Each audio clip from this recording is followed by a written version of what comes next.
बच्चों कैसे हैं आप। स्वागत है आपके अपने YouTube channel math lover UP योद्धा में। मैं धीरज कुमार मिश्रा आपका आज की वीडियो में हार्दिक स्वागत, अभिनंदन और वंदन करता हूं। लगातार आप वीडियो को देख रहे हैं, इसके लिए मैं आपको दिल से धन्यवाद देता हूं। और आज मैं क्लास 10th के एक बहुत ही ज़बरदस्त मज़ेदार इंटरेस्टेड टॉपिक की तरफ लेके चल रहा हूँ, जिसका नाम है त्रिभुज। जिसमें हम आज आपको बताएंगे त्रिभुज की समरूपता का एकदम बेसिक लेवल से मैं इसको स्टार्ट कर रहा हूँ। ये त्रिभुज का पार्ट 1 है। पार्ट 2 मैं अगले वीडियो में आपको बना के दिखाऊंगा। आप वीडियो के अंत तक बने रहेंगे, यह वीडियो आपके लिए बहुत ही लाभकारी होने वाला है। चलिए मैं आपको लेके चलता हूँ सीधे ग्रीन बोर्ड की तरफ। यहाँ मैंने लिखा है त्रिभुज। त्रिभुज के बारे में मैंने बेसिक लेवल पर एक वीडियो बनाया है, उसमें मैंने त्रिभुज बताया है, त्रिभुज के प्रकार बताया है, त्रिभुज कितने प्रकार के होते हैं, कैसे कैसे होते हैं, उसके बारे में मैंने एक वीडियो में पूरा डिटेल बताया है। पहले आप उस वीडियो को अवश्य देखें। उस वीडियो को देखेंगे तब ये चीज़ें आपको बहुत अच्छे से समझ में आएंगी। यहाँ मैंने लिखा है समरूप आकृतियाँ। जैसे आप क्लास 10 में त्रिभुज जब स्टार्टिंग करेंगे तो आपको पहले यही मिलेगा समरूप आकृतियाँ, क्योंकि 9th में आपने पढ़ा है सर्वांग समता। सर्वांग समता का वीडियो मैंने एक अपलोड किया है, उसमें आप जाके सर्वांग समता पढ़ेंगे, क्योंकि सर्वांग समता से ही समरूपता का जन्म हुआ है। तो सबसे पहले उस वीडियो में आप सर्वांग समता के बारे में पढ़ेंगे, तब वो समरूपता आपको अच्छे से समझ में आएंगी। समरूप आकृतियां क्या क्या होती हैं। समरूप का मतलब समझिए, सम मतलब समान, रूप मतलब आकार। समान आकार और समान रूप का अगर है तो वह समरूप आकृतियां कहलाएंगी। जैसे मैंने लिखा है दो वृत्त सदैव समरूप होते हैं। वृत्त के बारे में आप समझें। वृत्त आप देखे होंगे, दो वृत्त सदैव समरूप होते हैं। इसका मतलब क्या है, वृत्त जो होता है उसकी त्रिज्या क्या होती है। जैसे कोई भी वृत्त आप बनाएंगे तो उसकी त्रिज्या सेम होगी। फिर लिखा है दो वर्ग सदैव समरूप होते हैं। जब आप वर्ग भी बनाएंगे, वर्ग की एक भुजा अगर 5 सेंटीमीटर है तो तीनों भुजा और जो तीनों भुजाएं हैं वो भी 5-5 सेंटीमीटर की होंगी। दो समबाहु त्रिभुज सदैव समरूप होते हैं। समबाहु त्रिभुज के बारे में मैंने आपको बताया है। तो समबाहु त्रिभुज सदैव समरूप होते हैं, इसका मतलब क्या है, समबाहु त्रिभुज में सभी भुजाएं बराबर होती हैं, इसलिए यह क्या होता है, समरूप होता है। लिखा आकार एवं माप समान हो। मैंने आपको पहले ही बता दिया समरूप आकृतियां का मतलब क्या है। समरूप का मतलब समान रूप और आकार का। अगर आकार एवं माप समान रहेगा, आकार एवं माप समान रहेगा तो वह कौन सी आकृतियां कहलाएंगी, वह समरूप आकृतियां कहलाएंगी। मैं फिर से आपको एक बार फिर से रिपीट कर दे रहा हूं। समरूप आकृतियां का मतलब क्या है, समान रूप की आकृति।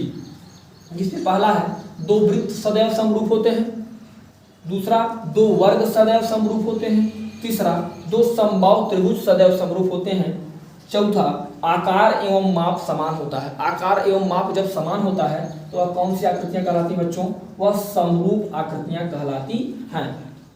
तो समझिएगा आकार एवं माप समान हो, मैं बार बार इस पर प्रेशर कर रहा हूं। आकार एवं माप अगर समान हो तो वह कौन सी आकृतियां कहलाती हैं, समरूप आकृतियां कहलाती हैं। चलिए समझिएगा त्रिभुजों की समरूपता की कसौटियां।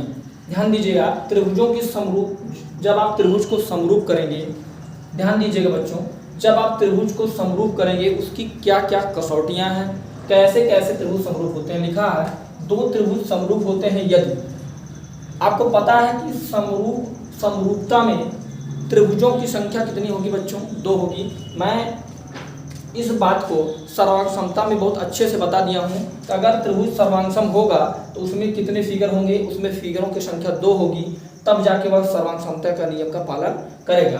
तो ऐसे समरूपता में लिखा दो त्रिभुज समरूप होते हैं यदि। त्रिभुज कब समरूप होते हैं बच्चों, ध्यान दीजिए। पहला है उनके संगत कोण बराबर हो। जैसे आपने सर्वांग समता में देखा होगा कि त्रिभुज सर्वांगसम कब होते हैं, उसमें मैंने आपको बताया था ट्रिपल यस नियम, यस ए नियम, ए नियम, ये सब मैंने आपको बताया था। आर यस यच नियम। तो इन सारे नियमों से त्रिभुज क्या होते थे, सर्वांगसम होते थे। लेकिन समरूप होने की जो कसौटियां हैं, पहला है उनके संगत कोण बराबर हो। संगत कोण का मतलब तीनों कोण बराबर हो। फिर दूसरा है उनकी संगत भुजाएं एक ही अनुपात में हो। भुजाओं का जो अनुपात होता है, जैसे मान लीजिए त्रिभुज है, त्रिभुज में जो भुजाएं हैं उनकी भुजाओं का जो अनुपात आप निकालेंगे वह एक ही अनुपात में होना चाहिए। इसका मतलब यह है, एक ही अनुपात का मतलब समानुपाती होना चाहिए। समानुपाती का मतलब समान अनुपात में होना चाहिए। ये समरूप त्रिभुज होने की क्या है, कसौटियां हैं।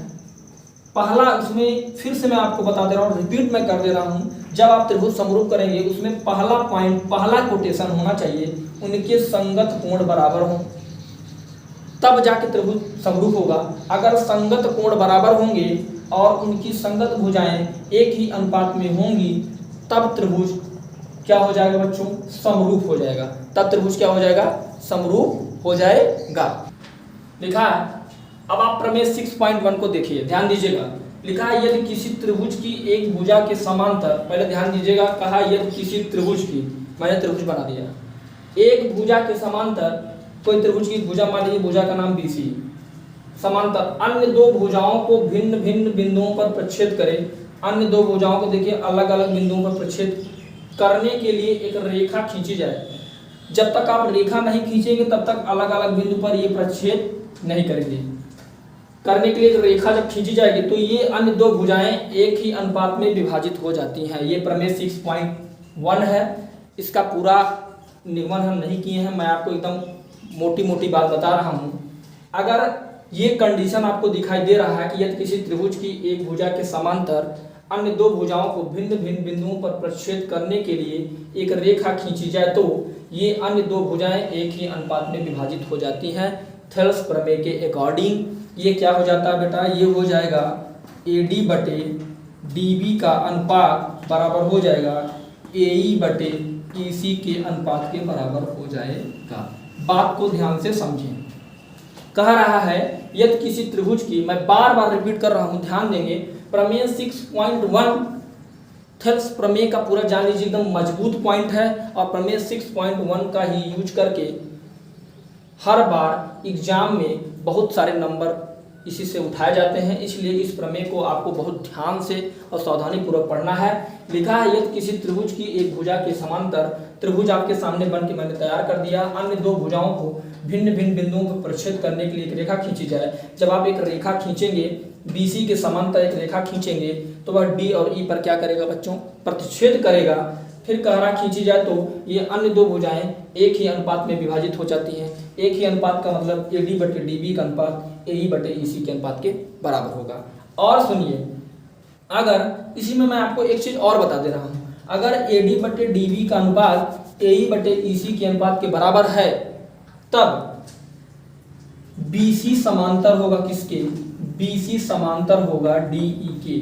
इतना आप समझ लीजिए, यदि BC समांतर DE के नहीं है, यदि BC समांतर DE के नहीं है तब भुजाओं का अनुपात बराबर नहीं होगा, तब भुजाओं का अनुपात बराबर नहीं होगा। इसलिए किताब में जब भी BC अनुपात DE का अनुपात समांतर दिया गया हो, जब BC DE के समांतर होगा तभी भुजाओं का अनुपात आप बराबर लिख सकते हैं। अगर BC समांतर DE के नहीं लिखा गया है तब आप भुजाओं का अनुपात बराबर नहीं लिख सकते हैं। दूसरा, ये तो मान लीजिए पहला कंडीशन है, इसी में मैं आपको दूसरा कंडीशन बता दे रहा हूं। लिखा है, आपने पहला ये देखा कि अगर BC भुजा DE के बराबर है, BC भुजा DE के बराबर है तब आप भुजाओं का अनुपात को बराबर लिख सकते हैं। लेकिन अगर AD बटे DB का अनुपात बराबर होगा AE बटे EC के अनुपात के, यदि बराबर आप कर दे रहे हैं, इन दोनों के अनुपात को बराबर कर दे रहे हैं, तब आप लिख सकते हैं BC समांतर होगा DE के। इस पर क्वेश्चन बनता है। इस पर क्वेश्चन कैसे बनेगा, मान लीजिए AD का मान दे दिया, DB का मान दे दिया, AE का, EC का, चारों का मान दे दिया गया और चारों का मान देने के बाद आपसे पूछेगा क्या BC समांतर है DE के। यदि जब आप इसको अनुपात में लिखेंगे, मान लीजिए फ्रैक्शन के रूप में ये आएगा, जब दोनों आमने सामने के फ्रैक्शन इक्वल हो जाएंगे तब आप लिख सकते हैं BC समांतर होगा DE के। इसमें दो कंडीशन है। पहला कंडीशन ये है कि BC समांतर होगा अगर DE के, तब भुजाओं का अनुपात AD बटे DB बराबर होगा AE बटे EC के। और दूसरा कंडीशन मैंने आपको बताया, यदि भुजाओं का अनुपात बराबर होगा तब रेखाएं क्या होंगी, समांतर होंगी। एक बार मैं फिर से पुनः रिपीट कर दे रहा बच्चों, ध्यान देंगे, यदि ये दोनों रेखाएं DE समांतर BC के हैं तब भुजाओं का अनुपात क्या होगा, बराबर होगा। दूसरे कंडीशन में मैंने आपको बताया, यदि भुजाओं का अनुपात बराबर है तब रेखाएं क्या होंगी, बच्चों, तब रेखाएं समांतर होंगी। चलिए समझिए, अभी मैंने आपको बताया कि यदि DE समांतर है BC के, DE समांतर है BC के, तो आपको मैंने बताया कि भुजाओं का अनुपात बराबर होगा। मैंने कहा इस पर एक क्वेश्चन लगेगा बेटा, तो आप भुजाओं का अनुपात बराबर कर दीजिए। AD बटे DB का जो अनुपात होगा वह AE बटे EC के अनुपात के बराबर होगा। देखिए कंडीशन दिया है कि DE समांतर है BC के, अगर DE समांतर BC के कंडीशन नहीं दिया होता तब हम भुजाओं का अनुपात बराबर नहीं कर सकते। क्यों? थेल्स थ्योरम के अकॉर्डिंग BC समांतर यदि DE के नहीं होगा तो हम भुजाओं का अनुपात बराबर नहीं कर सकते। चलिए वैल्यू रख दीजिए। AD की वैल्यू 1.5 और DB की वैल्यू 3 इक्वल टू AE का मान 1 और EC का मान पता नहीं है। तो छगड़ा करवा दीजिए। 1.5 EC इक्वल टू कितना हो जाएगा बच्चों? 3। EC बराबर हो जाएगा 3/1.5। गुणा करवा दीजिए 10 का ऊपर और 10 का नीचे, क्योंकि दशमलव के बाद एक डिजिट है तो गुणा करवा दीजिए। EC बराबर क्या लिख सकते हैं? 10 यहाँ गुणा करवाइए 30, यहाँ करवाएंगे आप 15। EC बराबर कितना जाएगा बच्चों? 2 सेंटीमीटर। कितना आ गया? 2 सेंटीमीटर। ध्यान दीजिए, इसी तरह आपको सवाल अगर मिलेगा 2 नंबर में तो आप, लेकिन जब DE समांतर BC के दिया रहेगा तभी आप भुजाओं का अनुपात बराबर करके इनकी वैल्यू आप रख सकते हैं। ये आपको ध्यान में रखना पड़ेगा कि अगर भुजाओं का अनुपात बराबर दिया गया है तभी आप वैल्यू रख सकते हैं, यदि भुजाओं का अनुपात बराबर नहीं दिया गया है तब आप वैल्यू नहीं रख सकते हैं। और अगला इसी में क्वेश्चन और पूछेगा, हो सकता है कि चारों मान पूछे आपसे। AD का मान दिया रहेगा, DB का मान, AE का मान, EC का मान, सबका मान दिया रहेगा, तब आपसे पूछेगा DE समांतर है BC के। अभी मैंने इसके बारे में चर्चा की है, तब आप करेंगे क्या? तब आपसे पूछेगा क्या DE समांतर BC के है, तब अगर ये जो मैंने यहाँ लिखा है 1.5/3 1/EC, यहाँ जब फ्रैक्शन में ये दोनों इक्वल हो जाएंगे, फ्रैक्शन में जब ये दोनों भिन्न क्या हो जाएंगे? इक्वल हो जाएंगे, तब हम लिख देंगे कि BC समांतर हो जाएगा D के। आज के वीडियो में इतना ही। बहुत बहुत धन्यवाद। Thank you.